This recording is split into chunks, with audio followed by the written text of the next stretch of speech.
and YouTube at KETV_Kenya. We begin. Now, 37 offenders who had been serving imprisonment sentences can now breathe a sigh of relief after President Ruto issued a presidential pardon. Among them is former Kenya Medical Research Institute Director Devi Koech, who was jailed for 6 years in 2021 over 19.3 million Kenya shillings scandal. The head of state also reduced the judicial death sentence to life imprisonment for all prisoners convicted between November 21st, 2022. Thousands of prisoners are smiling with relief following President William Ruto's move to grant presidential pardon. A total of 2,944 petty offenders and 2,117 long-time offenders have been judiciously pardoned upon the recommendation of the Power of Mercy Advisory Committee. In a Gazette notice dated 19th July 2023, Ruto additionally pardoned 37 other offenders, including former Kemri boss Devi Koech, who was jailed for 6 years in September 2021 for corruptly obtaining 19.3 million Kenya shillings. At the same time, the head of state converted death sentence on capital offenders to life imprisonment for all prisoners convicted before 21st November 2022. Article 133 of the 2010 Constitution gives the head of state power to grant a free or conditional pardon to a person convicted of an offense. Kenya last effected the death sentence in 1987 when Ezekiel Ochuka was hanged following treason charges over the 1982 coup attempt. The Supreme Court in 2017 outlawed the death sentence, declaring it unconstitutional in a ruling of a case filed by Francis Muruatetu. Joseph Oyomo, KUTV. Opposition leader Raila Odinga has condemned the current country's leadership, saying corruption has doubled since former President Uhuru Kenyatta left government. Odinga was speaking to members of International Press Association of East Africa, where he also reiterated that the economy upswing is as a result of poor. Opposition leader Raila Odinga has today extended his criticism towards government in an address to members of International Press Association of East Africa. Odinga slammed the current regime by saying corruption has doubled since it came to power. He said rising cost of living is as a result of poor government policies, adding that solution is to put more money in people's pockets instead of increasing tax. The economy is hurting, not because of the demonstrations, but because of bad policies which are being implemented by this government. You see, that is what has brought this country to where it is. Odinga said he will use judicial and civil route to get a solution, saying protests are not for personal gain. He revealed that Tanzania's President Samia Suluhu visited Kenya a few days ago in an effort to unite the two warring political divides, but the government side did not show up. The president from Tanzania came here 2 weeks ago at the invitation of President Ruto to mediate, and she was kept waiting, not from our side. We were available, but the other side was not available. Odinga further condemned police brutality, saying ethnic division and tension are building up and the events happening in Kisumu and other parts of Nyanza are ethnic profiling and cleansing. Condoling the affected families, he promised to launch a fund for people to contribute to help the victims. He called off tomorrow's Mandamano so that people can keep vigil and also pray. We're also going to launch a fund to help those families who have lost their relatives. This comes as opposition postpones anti-government demos supposed to be held tomorrow. The coalition said tomorrow is a day of solidarity parades and vigil for victims of police brutality witnessed during demonstrations. Jacob Okello, KUTV. Now, the Kenya Kwanza faction in the bipartisan talks has made an invitation to their Azimio counterparts to resume talks, saying that they are committed to dialogue rather than the violent riots the opposition has resorted to. Azimio la Umoja faction chair in the talks, Otiende Amolo, has however turned down the invitation, citing obscure intentions in the Kenya Kwanza faction in vital issues such as electoral reforms and revocation of the Finance Act 2023. When the parliamentary bipartisan talks officially took off months ago, with the blessings of both Azimio and Kenya Kwanza leaders, Kenyans had begun to see hope in restoration of peace in the nation after the first round of political turmoil that rocked the country. However, the talks were short-lived and their end began after kicking off. It were the rounds of insecurities of Kenya Kwanza's intentions harbored by Azimio la Umoja that led to the Kamukunji declaration of suspending dialogue with the government. Bowing to pressure from the violent demonstrations and political instability in the country, the Kenya Kwanza Brigade has opened its arms with an invitation to the Azimio counterparts to return from the streets and revive the suspended talks in Parliament. Fortunate that we have actually not given up on this, and we shouldn't. Remember, the talks have not been dissolved. They have only been suspended. And the party that's suspended is the Azimio side. On our side, we have always been ready. It is important that from time to time, we actually remind them we are more than willing to re-engage. At the same juncture, the Azimio la Umoja faction has turned down dialogue invitations from Kenya Kwanza, decrying the unpure intentions of the ruling party in serious issues brought to the table, such as the recruitment of IEBC commissioners, with Azimio complaining that the servers are yet to be opened and the departure point of the talks would be the nullification of the Finance Act of 2023. When it became clear that there was lack of good faith on the part of our friends, we were instructed by the parliamentary group to suspend the talks and withdraw, and that is what we did. As myself or the team, we do not have some independent power by which we can resume talks until and unless we are so authorized by our parliamentary group and by our leadership, and we have not been authorized. Kenya Kwanza's co-chair Geoffrey Murugara has however rebuffed the claims, saying the government has done nothing out of order in influencing the selection of IEBC commissioners. If you recollect very well, we had not vacated the issue on IEBC. We had said it was to be agenda number 1. It had not been discussed, and the selection panel was at liberty to proceed. Remember, we confirmed we were not directing them in any way. We were not giving any orders. We were not making directives or anything. It was for the selection panel to proceed. Murugara's invitation is indeed a hallmark for accord, following similar events such as the suspension of Azimio's anti-government protests and Kalonzo's meeting with emissaries of the diplomatic corps. Muneneweru KUTV. Former Mungiki leader Maina Njenga, his brother Peter Njoroge, freed by Makadara Law Court on 100,000 Kenya shillings cash bail or 200,000 Kenya shillings bond. Chief Magistrate Francis Kiambia delivered the ruling today, citing lack of proof from the prosecution regarding witness interference. Police produced Njenga in court yesterday after being held in custody for 5 days. After facing charges at Makadara Law Courts yesterday, ex-Mungiki leader Maina Njenga, his brother Peter Njoroge and AD Felix Lakishe have been granted bail by Makadara Chief Magistrate Francis Kiambia today. The trio, who were produced by the police in court yesterday after 5 days long since arrest without the family knowing their whereabouts, have been charged with the possession of offensive weapons including 14 machetes, 24 swords, 46 rungus and 3 djembe sticks. According to the prosecution, Maina Njenga and his co-accused were found in possession of items indicative of intent to commit a felony. Kiambia asserted that the accused had the right to be released on bail as the prosecution had not provided sufficient evidence of potential witness interference. Additionally, they are accused of organizing an unlawful assembly and procession scheduled to take place within Nairobi and other parts of the country. Njenga and his co-accused, through their battery of lawyers, denied the charges, adding that the accused's rights were violated during their detention. However, the prosecution opposed their release on bail, stating that Njenga has a record of previous charges in a Nakuru court and may commit more crimes.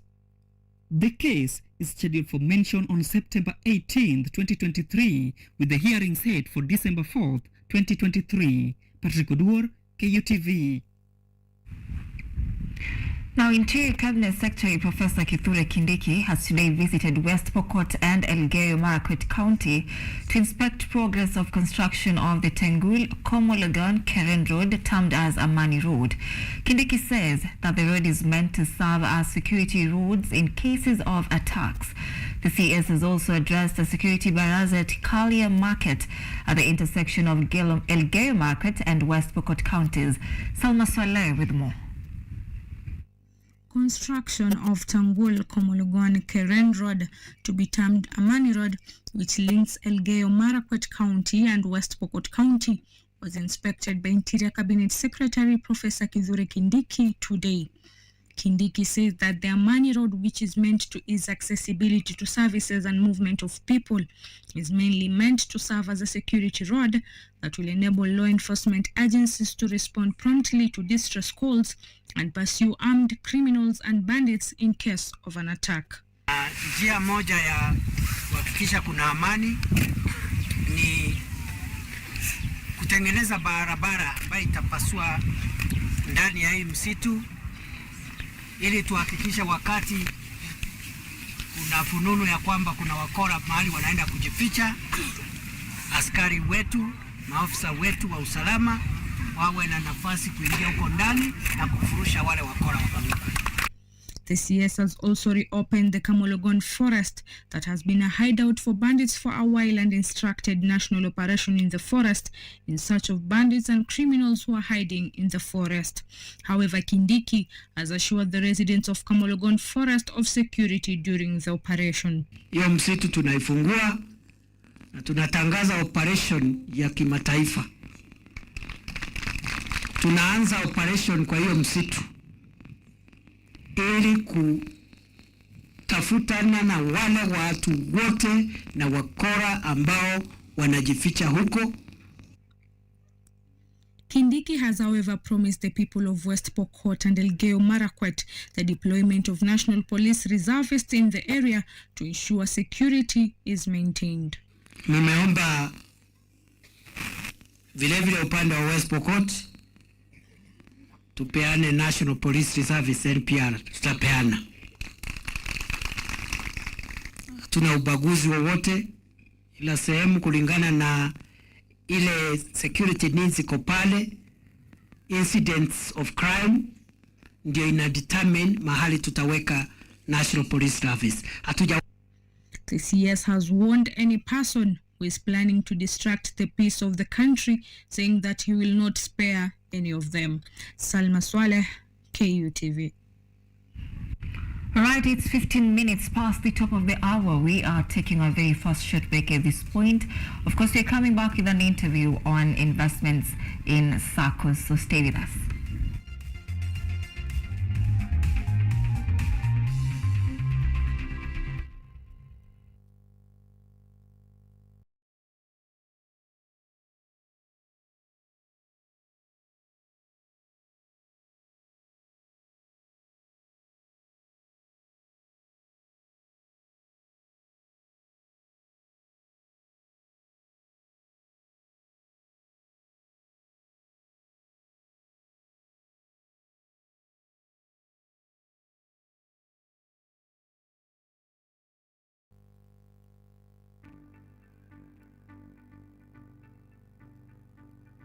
Bon dia, hello, bonjour. My name is Champiana. I am from Kenya. I am a program coordinator of Youth, Peace and Security. I have a particular focus on climate justice. It was quite fulfilling to find out that most of the learners discovered something new here at the summer school. Being a law student, I am fascinated by the concept of environmental law, especially the regionalization of environmental law for our African continent.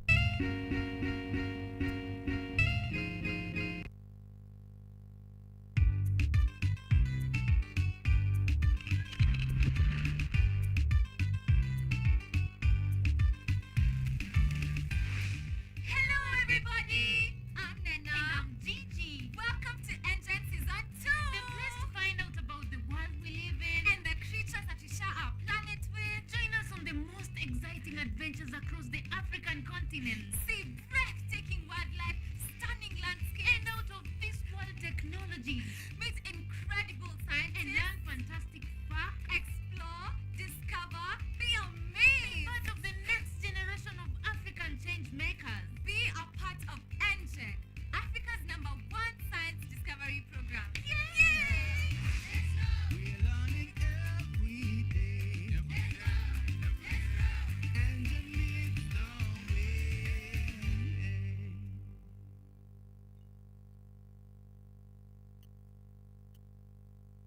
technology,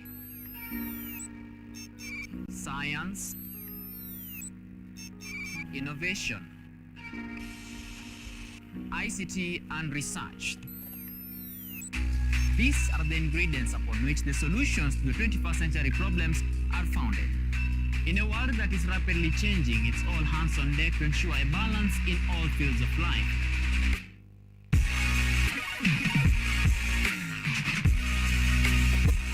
Women, young and old, are also in the front line, breaking the glass ceiling, becoming thought leaders in the larger tech space. Not forgetting other societies marginalized. And when the tech Avengers come together, we inch closer to a much safer, efficient and sustainable world. What we view as a norm in today's advanced world was just an idea, and for nostalgic reasons, we trace back to the iconic days to bring you the retro tech. On Tech Innovation Show, we encapsulate all the pillars of the fourth industrial revolution, decoded in a language, all for one for all. Every Monday at 8:30 as we push the mantra, keep learning something new each and every day. Only on KUTV, a new experience. Are you an aspiring media practitioner, a graduate, or you just want to advance your skills in television production? Then welcome to Kenyatta University, where education meets innovation. KUTV, the premier university television station in Kenya, is now offering short courses in TV studio, field technical operations, and video editing. Through these courses, you will acquire hands-on skills on camera operations, media production, lighting techniques, audio-visual editing, and sound and visual control, and how to operate key equipment in modern TV control room. Enroll today at KUTV and discover your full potential in cutting-edge TV broadcasting. Graduates of these courses will receive professional certificates. For more information, visit our offices at KUTV Studios or call us on 020-870-4252 or 020-870-4255 or SMS us on 0739-110-544. KUTV, a new experience.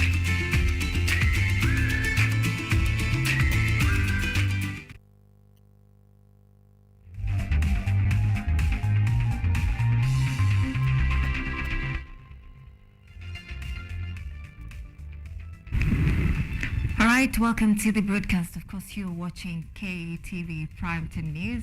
And just to let you know, today is not Money Monday, but we're going to talk about SACCOs, investment in SACCOs. And I am joined by Dr. Isaiah Oino, that is the chairman for Stock UK Diaspora SACCO Limited. And we just want to delve into matters SACCO to really get to understand why is SACCO the better option. So, welcome to our studios, Dr. So, I want you to just tell us, in a few minutes, why Stock UK Diaspora SACCO? Well, it encourages you to save. A SACCO is different from a financial institution like banks because it will encourage you to save more than commercial banks. And of course, you get more benefits such as in terms of the loans. It's easy to secure a loan from the SACCO compared with commercial banks. But of course, there are also additional benefits such as whenever SACCO disposes of some properties, you also be able to get those at discounted price compared with if you were to buy from other companies. Yes. Now, yours is situated in the diaspora, right? Correct. I would want to know why Stock UK is in the diaspora and not in Kenya. Right. We do have some members in Kenya, but we have the presence in the UK, in the US, in Canada, Australia, and quite a number of countries. But of course, we are registered in Kenya. We are regulated by SASTRA, but our membership is drawn mainly from overseas. Right, so would you say that the saving culture for Kenyans living in the diaspora is quite different from now the Kenyans who live in Kenya as a reason as to why you've chosen now to take it overboard now? Absolutely. It's very difficult to save on a normal checking account because you're more tempted to go and draw some cash as and when you need it. But if you have a SACCO, you're encouraged. You see, you cannot be able to access that money as quickly as you can access from the checking bank account. So at Stock UK, what is the minimum amount of money that somebody can save in, well, your SACCO? Well, the minimum saving is 10,000 Kenyan shillings every single month. And a member is also required to buy one share every single month, which is 10,000. So ideally, membership must plan to save minimum 20,000 Kenyan shillings in a month. Minimum of 20,000 Kenyan shillings. That's correct. So it doesn't really favor our wananchi. When we say, we know we call ourselves the hustler nation now. Correct. That is because our president calls us hustlers. Now, if you're saying that 20,000 is the minimum, right? Correct. So who is your target audience, target market? We're looking into working class, those people who are working and they're able to earn and be able to save. Now, remember the mission of a SACCO is to ensure that you're able to save regularly and be able to borrow substantially. The more you save, the more you borrow. So if we were to reduce the saving amount to less than £1,000 or 1,000 Kenyan shillings rather, then you're likely to borrow less compared with if you're saving 20,000. Now, there are a lot of SACCOs in Kenya. Correct. And I understand that there are 7 that are servicing Kenyans living abroad, Stock UK inclusive. So I understand that there is an unprecedented growth in the SACCOs, how SACCOs have grown, yeah? So what are you doing different to make yourself stand out? Well, there are quite a number of SACCOs in the diaspora, but we have only 3 regulated SACCOs in the diaspora. And from 2020, the government of Kenya came up with quite a number of measures to ensure that the SACCOs in the diaspora are sustainable. And so they introduced a number of measures that reduced the number of SACCOs that are regulated. Indeed, those who are operating, some of them, they are not regulated, and so they should not be operating. Because there are quite a number of requirements you must meet for you to get that certification that you're authorized to operate. And that license is renewed every single year. For the license to be renewed, there are requirements that you need to meet. You are 10 years in service, right? No, just over 5 years. Over 5 years? Yes, I was correct. trying to do some research and I thought I saw you registered in 10 years ago. 2017. Okay, 2017. So how would you say you have been received in the market? Well, we have received the market quite well, considering we started just over 5 years ago, and we have grown in terms of our membership. We've also grown in terms of our total assets, and quite a number of companies are willing to work with us, and meaning that our name is outside there. We have a number of companies that we work with them as partners, and so I think the growth is there, the market is there, and we're happy. You know, as a chair, I'm quite motivated whenever I see or whenever a member calls me that the business I started because I took a loan from Stock UK, that's what SACCO, is doing good. I have bought a house because we give members loans to buy houses whenever they are. If a member is in the US, we give you a loan, and if you want to buy a house in the US, you're also able to buy a house in the US or start a business. And that gives you motivation. It's not only me as a chair, but also the board of directors. All right, so how would you say your customers are benefiting? What are they benefiting from Stock UK?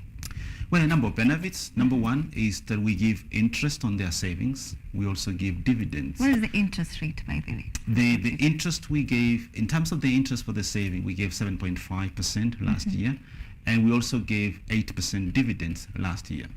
But whenever a member takes a loan, we charge them 12% on reducing balance method, and the effective interest rate becomes lower than 7.5%. So apart from savings, in terms of the interest, they also are benefit in terms of the properties that we sell. Members get at a reduced price, that below the market price. But of course, also apart from the financial gains that you get, that is that kind of social community, the social interaction you get, being part of the community of Stock UK Diaspora SACCO. Okay, so where does Stock UK Diaspora SACCO invest in? Well, we invest mainly in Kenya. Being regulated, there is restrictions on where you can invest, on what you can invest. So our main investment is done in Kenya here. We invest in property. We also invest in money market, and we also have fixed deposit in Kenya commercial banks. I would also want to know about how can I grow the little that I have? Now, as a Kenyan, I want to join the Stock UK diaspora. I have very little. Let me put it at 10,000 because now 20,000, that is the minimum that I can use to join.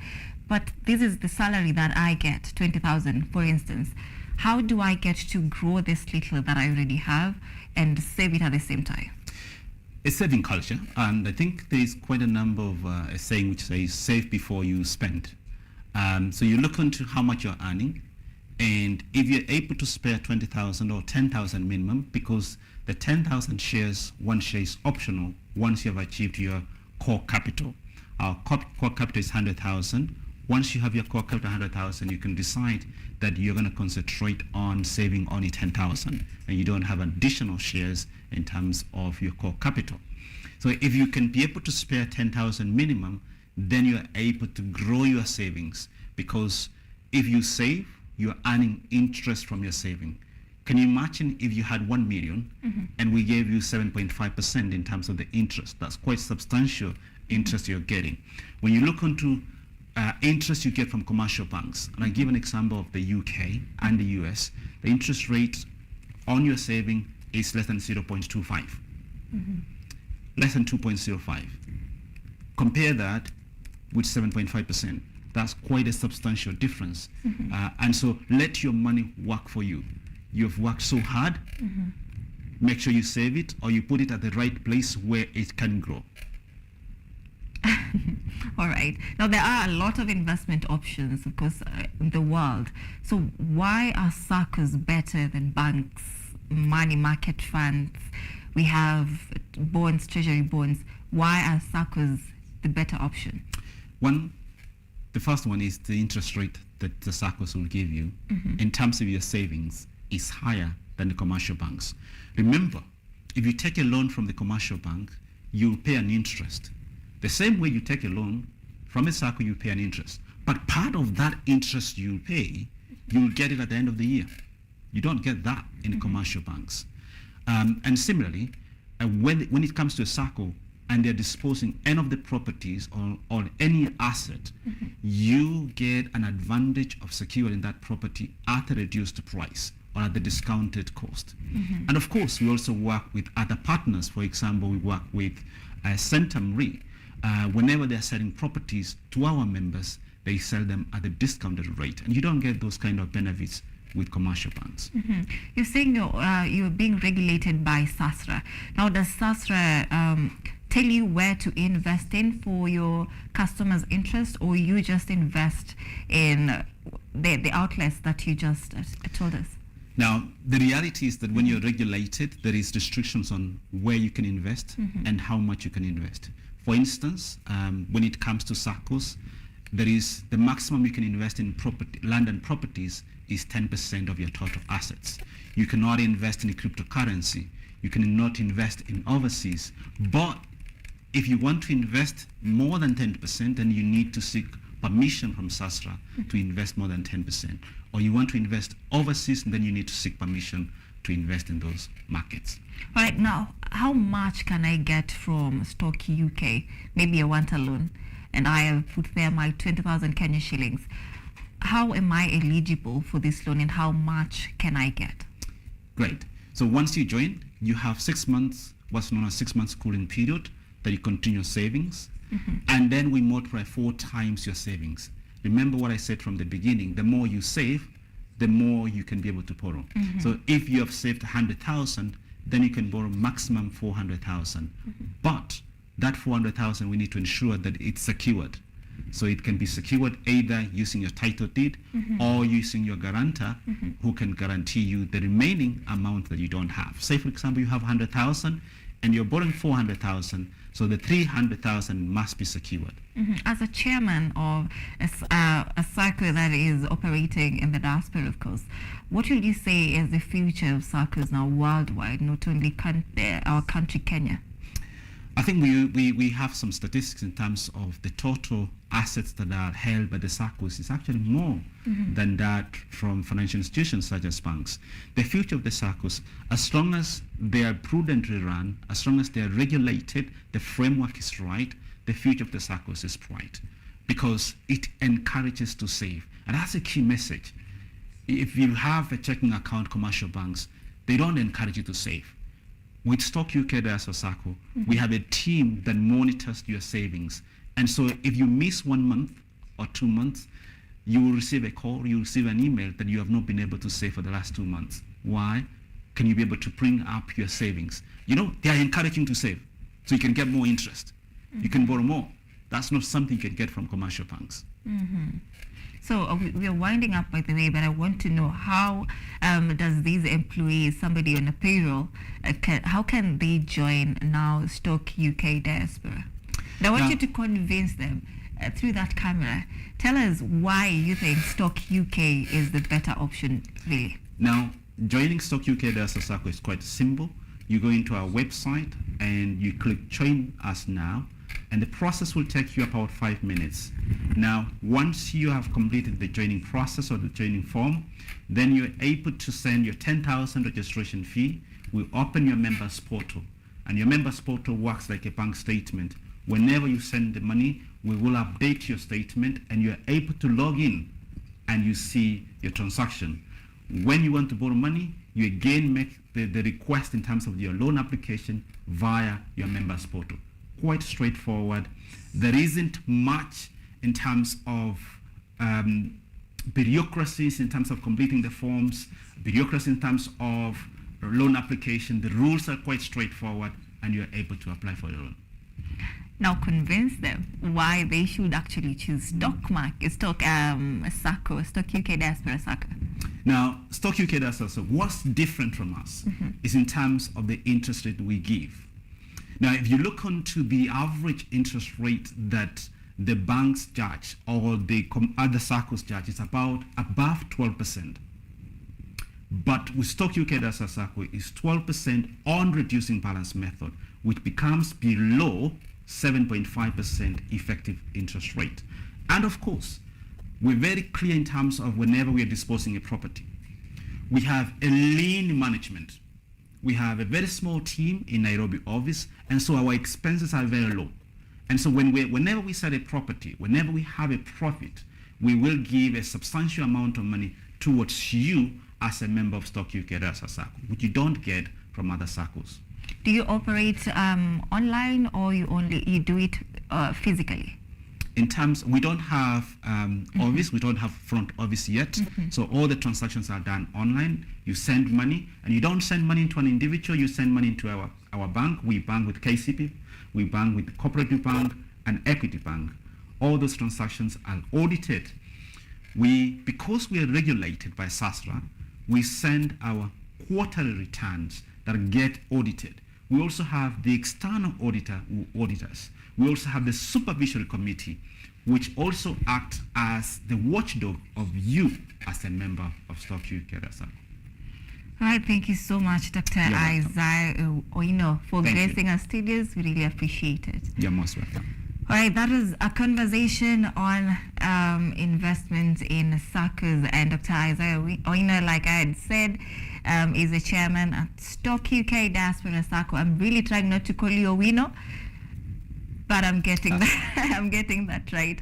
So I'll ask to take a second short break at this point. Of course, this is a conversation that we will continue to have, and next time we're looking forward to really bringing you the difference between SACCOs and maybe Chamas and maybe bonds as we keep exploring these investment options.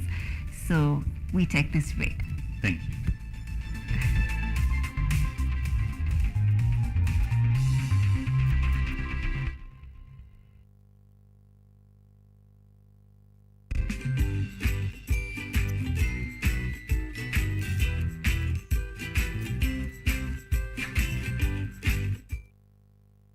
Are you an aspiring media practitioner, a graduate, or you just want to advance your skills in television production? Then welcome to Kenyatta University, where education meets innovation. KUTV, the premier university television station in Kenya, is now offering short courses in TV studio, field technical operations, and video editing. Through these courses, you will acquire hands-on skills on camera operations, media production, lighting techniques, audiovisual editing, and sound and visual control, and how to operate key equipment in modern TV control room. Enroll today at KUTV and discover your full potential in cutting-edge TV broadcasting. Graduates of these courses will receive professional certificates. For more information, visit our offices at KUTV Studios or call us on 020-870-4252 or 020-870-4255 or SMS us on 0739-110-544. KUTV, a new experience.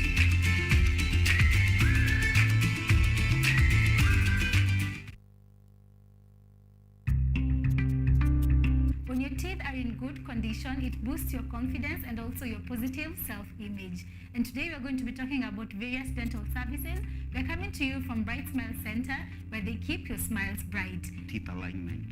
Braces is part of teeth alignment because there are other procedures, and braces is just part of it. Teeth alignment is for crooked teeth, those who have teeth that are not aligned. That is called why it is we say we are aligning your teeth. Keep your dentist on your close friend list and make sure you visit your dentist after every 6 months for regular checkup.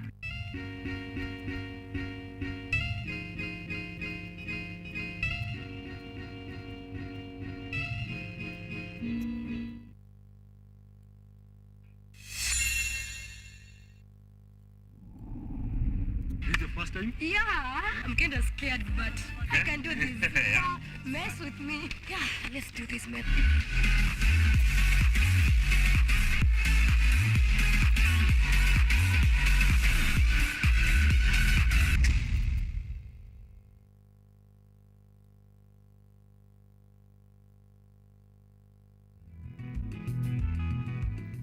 Kutoka kuwa jamii ya kuhamahama na sasa kujumuisha kilimo katika mitindo yao ya maisha.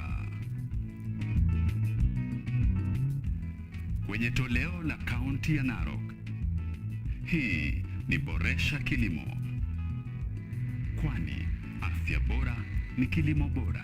Kwani kilimo ndicho huboresha maisha.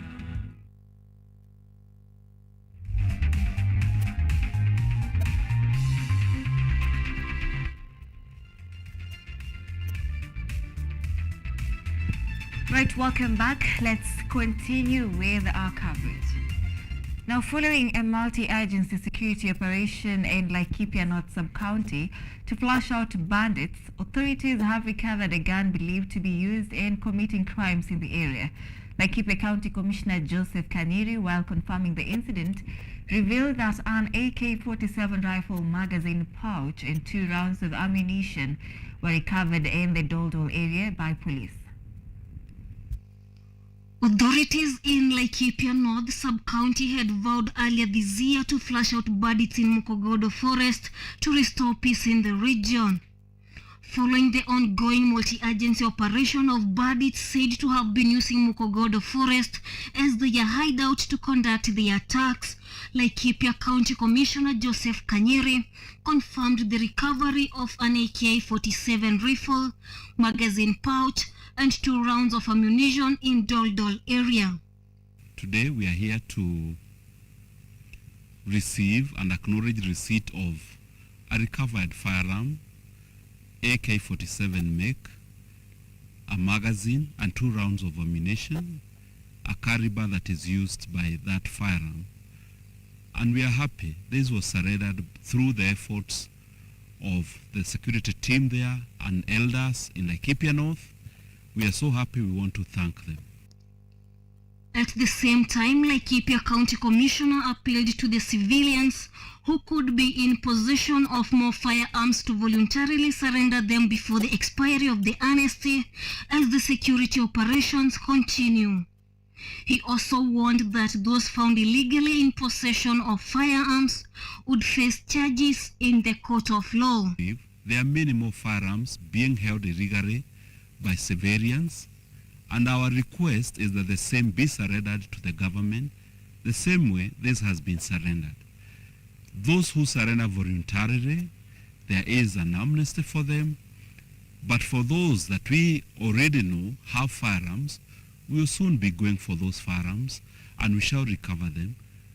And thereafter, there shall be a court action for their being in possession of firearms without valid and without any shade of license from the government agencies authorized to do so.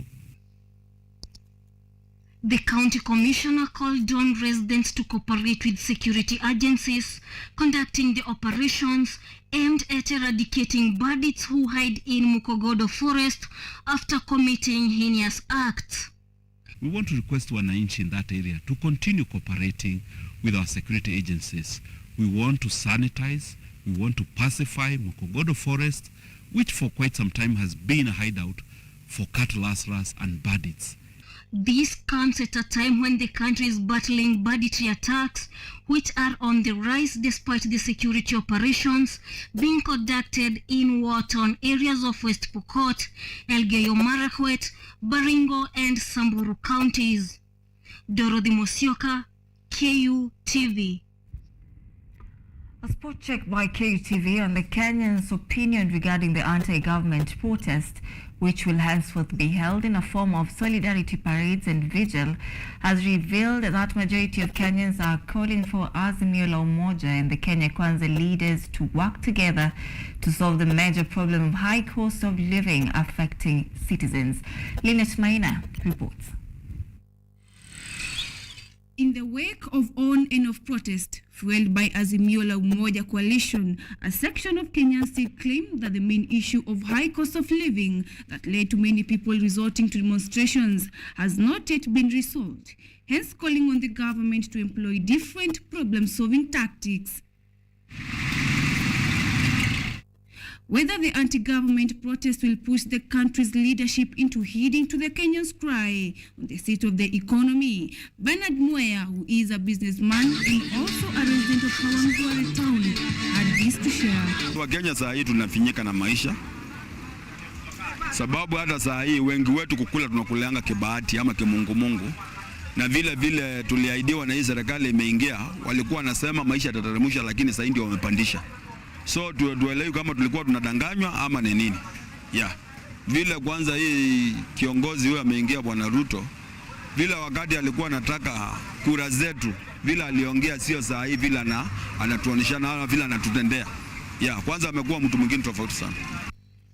With the third wave of the protest leading to damages of properties, scores of both protesters and police officers dead, a section of Kenyans, including Winnie, have called upon the opposition and the government to settle their differences without involving the citizens. Na sasa hii maandamano imetupeleka baya sana. Juu kama mimi ni mgonjwa leo, nilikuwa nataka nirudi kliniki. Kulingana na sasa hiyo hali imekuwa ya hiyo wiki, unaona si kupata kibarua bahali naendanga, imebidi baka nikose kwenda Bagadhi, nikose kwenda. Sasa unaona inaangamiza wa Kenya, na juu unaona sasa kila mtu juu ni Mkenya wanafaa wakae chini waelewane. Kenya sio ya mtu moja, Kenya ni ya kila mtu. Raila ni Mkenya, kina Ruto pia hao ni wa Kenya, wakae tu chini waongee. Tumesikia venye kumeendelea, venye kumetendeka, na hakika hakuna Mkenya anaweza sherekea mambo kama hayo. Hatuwezi kupendelea ikuwe namna hiyo, kwa sababu kumepatikana maafa, hasara mingi, na kulingana na venye tumezidi kusikia kwa vyombo vya habari, watu wameumia sana, na ni wa Kenya, na hatuonangi viongozi wakikuwa ama wakiguzwa katika kule kuumia.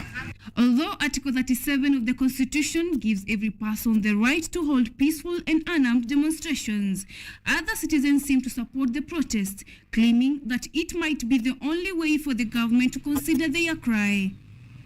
Najua unaweza pata mtu anatembea, anaandamana vizuri, haibii mtu, lakini unapata polisi anatoka pale juu, yeye hataki aone mtu akiandamana, yeye akiruhusia watu kama hao tear gas. Sasa nao wanakasirika, wanachukua mawe, wanaanza kukimbizana. Hapo ndio waizi nao wanapata opportunity ya kuanza kukimbizana na kuibia wengine. With or without the demonstrations, Kenyans still call on the government and the opposition to come up with a solution to solve the high cost of living. Lynette Maina, KUTV, Kawangware, Nairobi. All right, thank you, Lynette, for that report. Now, news just in.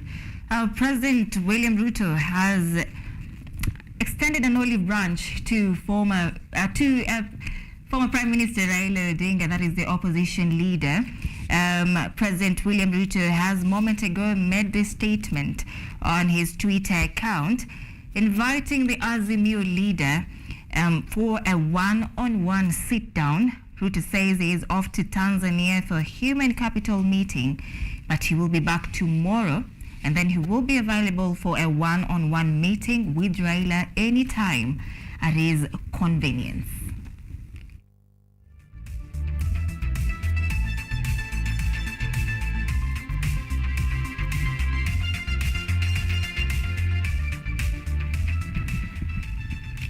Away from that, the Kenya National Human Rights Commission has come forward to condemn the violations against human rights.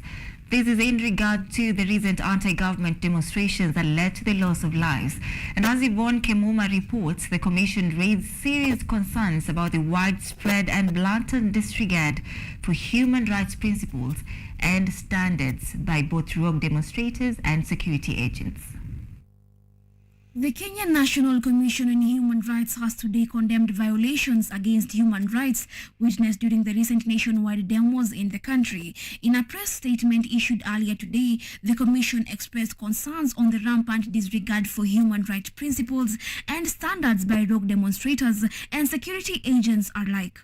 We commiserate with all people who have been injured in these actions, whether they are police officers or citizens. And for each and every person, we call for justice. Every person is a human being. Every person must be afforded their human rights. In a media address, the chairperson of the Kenya National Commission on Human Rights, Roslyn Odede, brought attention to several critical issues that have captured the nation's focus in the past week, notably the unfortunate predicament faced by children who continue to bear the brunt of violence emerged as a prominent concern. The Commission urges the government to ensure the protection of the judicial spaces and uphold the independence of that judiciary, allowing citizens and journalists to exercise their right to freedom of expression and access to information without fear of intimidation or reprisals. Among other issues, the Commission raised concerns about the conduct of police and security agents during searches, as they called upon the police to carry out searches in a lawful manner and strictly adhere to established procedures. Security agencies must conduct arrests and dispersal operations in a lawful and respectful manner, adhering to constitutional principles, established procedures, and respecting the rights and dignity of individuals and their private spaces. The Independent Policing Oversight Authority, IPOA, is now called upon to conduct investigations into the allegations of torture and ensure that those responsible face appropriate legal consequences. Yvonne Kemuma, KU TV. Small-scale traders will now have to pay taxes for their consolidated cargo per item to prevent auctioning of their goods. The directive was put in place by Kenya Revenue Authority, KRA, to address cases on tax evasion. The items, with most of which end up in open-air markets such as Gikomba and Nyamakima in Nairobi, will now attract import duties, value-added tax, excise duty, import declaration levy, and railway development levy. The introduction of a cargo consolidation plan means small-scale traders will now have to deal with the blow of being overtaxed by the taxman. The directive, which was put in place by the Kenya Revenue Authority, means that traders importing goods through cargo will now have to pay their consolidated cargo per item. The paying of the consolidated cargo per item means that small-scale traders will now have to pay import duty tax, value-added tax, excise duty, import declaration, and railway development levy. However, small-scale traders importing finished products from China and Dubai will be slapped with a higher tariff of 25%. The taxman says the change will result in more revenue collection besides fighting tax evasion. According to KRA, taxes on consolidated cargo was being paid in kilogram, causing the state to lose billions of shillings in revenue. Thus, KRA encourages all importers and consolidators to familiarize themselves with the applicable rates of duty and ensure that any declarations made to customs are applicant with the law. The new rates, as according to KRA, will increase the cost of consolidated cargo, with consolidators charging traders 992 for a kilo of cargo transported through the air and 709 shipped by sea. The shift is one of the measures through which the administration of President William Ruto will be hoping to unlock billions of shillings in tax revenues, as it targets to collect as much as 2.57 trillion this financial year. Edward Nyamo, KUTV. Now, elsewhere, leaders from Embu County have urged locals to consume locally produced tea products in a bid to boost the tea market. Addressing members of parliament and Kenya tea development leaders, said tea consumption within the county has using the best tea. Embu Governor Cecily Mbarire has directed county offices to buy tea products from factories in the county as a way of expanding market. While addressing members of parliament from the county and the Kenya Tea Development Authority leaders, Mbarire said there has been low tea consumption despite the county producing the best tea, which is mostly consumed outside the county. Sisi kama Embu County tumeahidi kwamba tutapatia all the 3 factories space within Embu Town ambapo wataweza kuuza majani chai yao bila shida yoyote, na ambayo wataweza kuuza kwa watu wengi zaidi kuliko wakulima wa majani chai peke yake. Loading her sentiments, Manyata Member of Parliament Gitonga Mukunji stated that only 1% of the tea produced in the county is consumed locally, hence the need to champion for local consumption. Sisi ni among the leaders wa kukuza majani chai, lakini only 1% ya ile chai ambayo tunakuza ndiyo tunauza huku local. Ningetaka kuhimiza hii ni product yetu, kuweza kuitumia zaidi. Runyanja's Member of Parliament Mushangi Karemba says that there are a bigger number of farmers in Embu County depend on tea business, and if the prices are not promising, then more families will suffer. Watu wetu ile biashara kubwa sana huwa wanafanya ni hiyo ya majani chai. Kwa hivyo ikienda chini, hiyo biashara inamaanisha watu wengi sana watakosa chakula na hataweza kupeleka watoto wao shuleni. Nihakikishie wakulima, huu ndio wakati ambao sasa umefika ya kwamba tuelekee Kanani. Na wakati huu ni mwaka ambao sasa tumeanza kuangalia vile mkulima atapata mapato mazuri. Kenya Tea Development Authority Chairman Enoch Njeru said he will work closely with the leaders to see the farmers get better pay for their tea. Governor Mbarire now urges the government to consider allowing tea factories to cut trees in the private leased forest and plant other trees, since buying firewoods for the factories to dry their tea was costing farmers millions, leading to poor pay. Julie Ongaki, KUTV.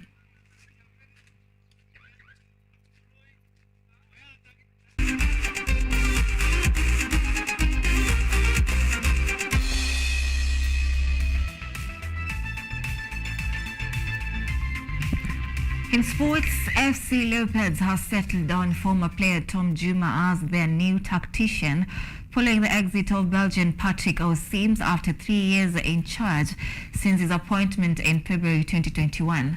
Tom, who deputized Ausems in the just concluded 2022-2023 season, will be tasked with the responsibility of turning AFC Leopards' fortunes from 5th position they finished last season and will now be assisted by Fred Ambani. Ausems announced on July 10 that he will not renew his contract with the club due to personal reasons.